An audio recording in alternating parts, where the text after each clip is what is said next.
texto inteiro, de 2 Samuel 23, são as últimas palavras de Davi. Davi aqui já está no final de carreira. Aquele Davi que foi escolhido no meio do pasto. É interessante a maneira como Davi foi escolhido. Saul, bonitão, tchutchu, que gostosão, era o cara. Saul era o cara mais lindo de Israel, o primeiro rei de Israel. Onde ele entrava, todo mundo olhava para ele, porque ele era bonito demais, parecido assim com o pregador da noite. Até que Saul começou a se achar, começou a pensar que, eu sou tal, você vai me ver não. Começou a fazer erros atrás de erros, começou a tomar decisões sem pedir a ajuda de Deus. Deus tomou uma decisão: peraí, sem mim, pode parar, tira a unção. Deus tirou a unção de Saul.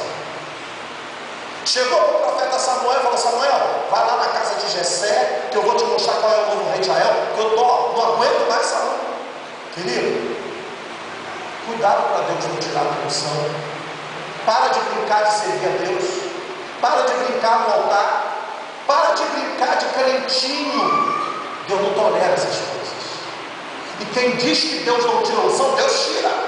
Tirou de Lúcifer, ele virou Satanás.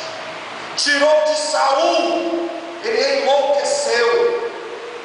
Você não quer enlouquecer. Lá na casa de Jessé, o profeta chega.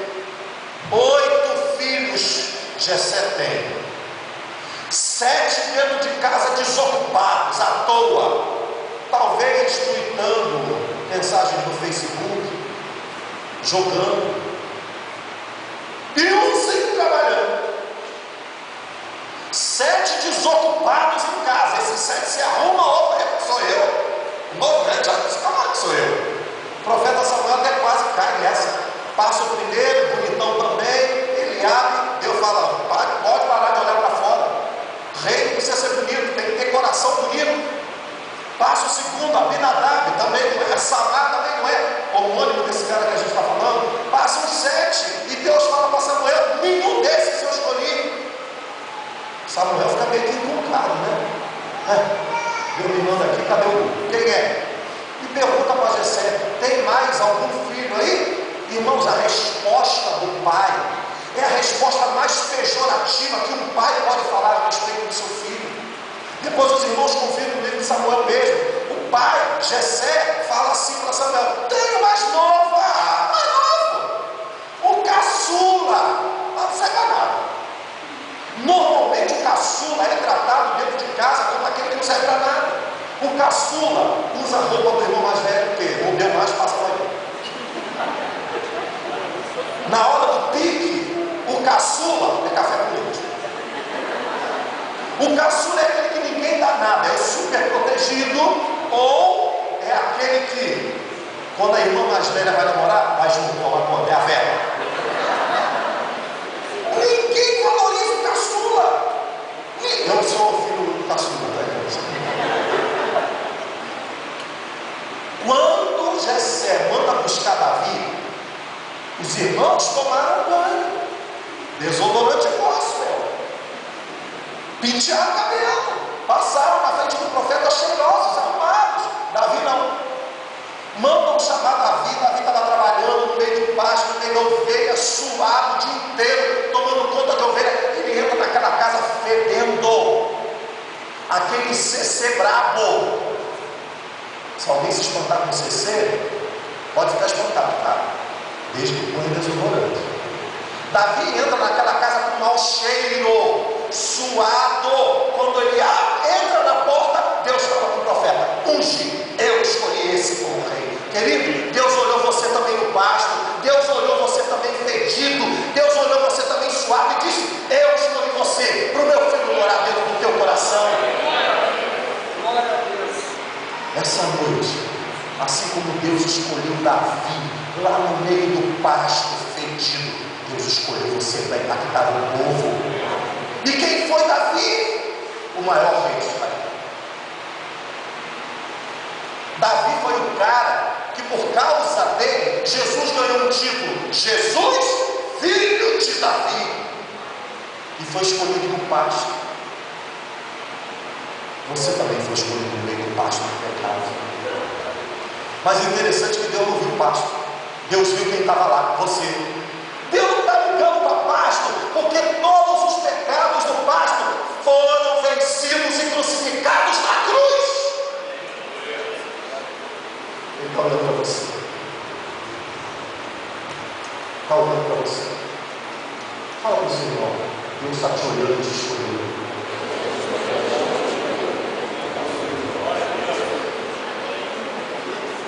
E esse Davi, poderoso rei, ele tinha um exército particular. 30 homens. 30 homens fortes, guerreiros. Eu vou fazer um trocadilho aqui. Machos de verdade. Que hoje está esquecido. Esses homens aqui eram valentes. Observe o verso 11.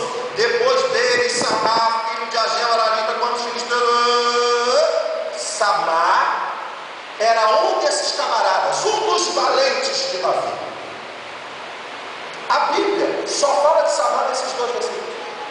Em nenhum outro lugar da Bíblia você vai encontrar esse camarada. E interessante, irmão, depois os irmãos analisem em casa. Eu gostaria muito que os irmãos estudassem depois em casa. Antes e depois, fala rapidamente dos outros 29. O único que tem ênfase é Samar. O único que o autor dá ênfase sobre a vida desse camarada, ainda que seja só em 2 versículos, é Samar. Quem é Samar? A Bíblia não fala, apenas que era um dos valentes. O significado do nome Samar: tragédia. Só que a Bíblia não mostra o porquê desse nome. A Bíblia não relata se a mãe teve um ataque de eclâmpsia, se a gestação foi ruim, se ele nasceu em circunstâncias ruins. Apenas que o nome dele era Samar, e o significado é esse: tragédia. Queridos, meus amigos, Satanás trabalha para a gente só pensar em tragédia. O diabo trabalha para minar a nossa fé, para a gente só pensar em tragédia. A gente só pensa que Deus não ama a gente. A primeira coisa que a gente pensa é: Deus está me castigando. Acontece um problema, Deus está me castigando. Deus não castiga ninguém, nós sofremos consequências dos pecados que cometemos. Porque a Bíblia diz que o pensamento de Deus ao meu respeito, ao teu respeito, pensamentos de paz e prosperidade. Esse é o Deus que nós temos. Esse é o Deus que não exige nada de nós. Ele está sempre esperando que nós o convidemos. Ele não invade a nossa personalidade. Ele não invade, não muda aquilo que a gente não deixa ele mudar. Ele espera você convidar. Esse é o nosso Deus. Esse é o Deus de Samar.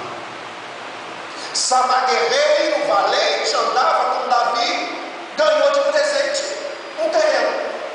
Davi, rei, tinha muitas terras. Chegou para Samar: Samar, vou te dar um terreno aí para sua família, minha casa, minha vida. Toma aí um terreno. Você construir aí uma casinha, você não vai pagar prestação não, é sua. Aproveita, monta a casa da sua família. Samar era agricultor. O povo de Israel todo vivia de agricultura.